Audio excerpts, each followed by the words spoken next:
Welcome back to the studio where we have been well and truly jigsawed. We have. We've all done it, spent several hours agonising, putting them together, only to quit in frustration when you lose the one little piece, normally a blue sky that you need. Yes, it probably is. It's the Humble Jigsaw. A new museum exhibition opening in London this week is celebrating 250 years of the cardboard conundrum. Yeah, it is a fascinating story. Here to piece it together, see what we did there, eh? Yeah. Is the collector and historian Robert Opie, who is curating the show.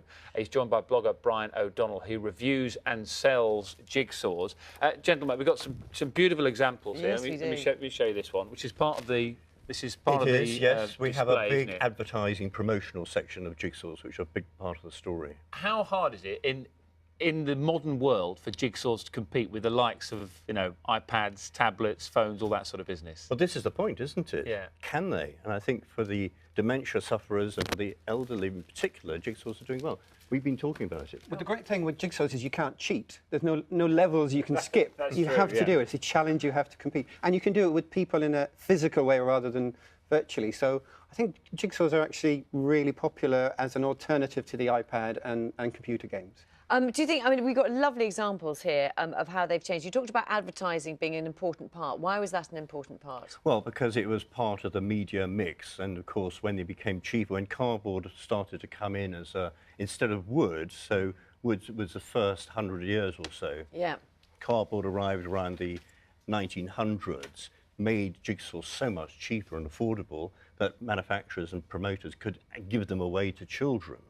Yes. And that's why they're such fun, because okay. children are introduced to jigsaws. And the first jigsaws, I understand, because this is one I bought, I think, maybe 10 years ago or so, which we know is missing Portugal, don't know where that is. It's wooden and it's a map, and those were the kind of first jigsaws, weren't they? John Spilsbury, yes, 1766 is the first jigsaw we have in the exhibition. Right. And maps are, our company started from maps. We were originally a map company, and now we do map jigsaws with your house as the centrepiece. So we take your postcode and make the house the centrepiece of that jigsaw. So coming from the mapping tradition into the jigsaw tradition, exactly like John Spilsbury.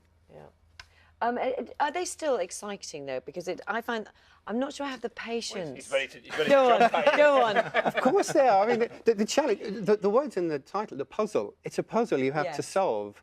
I was saying to Robert earlier, there's lots of puzzles now where the design on the box is not the design in the box, because some people find that too easy if you have something to follow. So there's a challenge in there. People like this double challenge of trying to solve something that they can't see.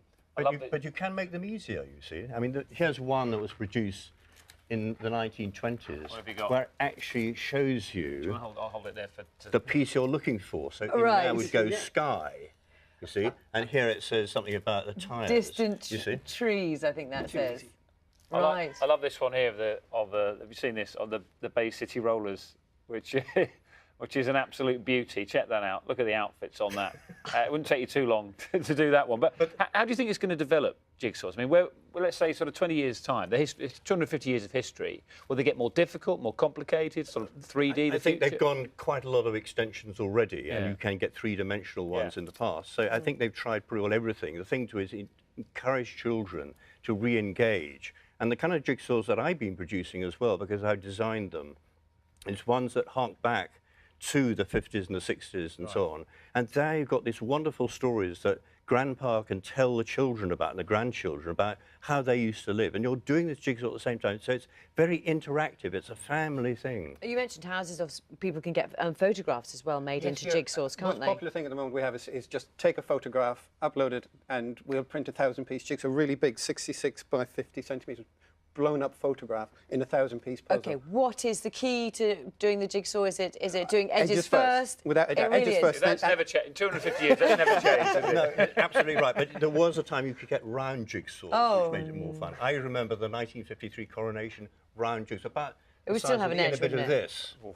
But you could spend the whole of Christmas doing it. That's what's such fun, you know. Yeah. And Edges Boxing first, Day. then And have a chat at the colours? time as well. Edges, then colours. Yeah, lots of people have trays. They'll have trays, and they'll put the colours in different trays, so the blues and the greens, and then they can piece it together. It's a puzzle to solve. It's great fun.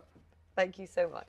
But come to the Museum of Brands. That's why we are in London. Thank you. Forget the advertising and packaging. Thank you very much. Yes, and you Thank can you. keep that, Dan, even though you It's don't. my early Christmas present. That's your early If Christmas. anyone's got It's for your Portugal- children, really. If anyone's got Portugal, that'd be great.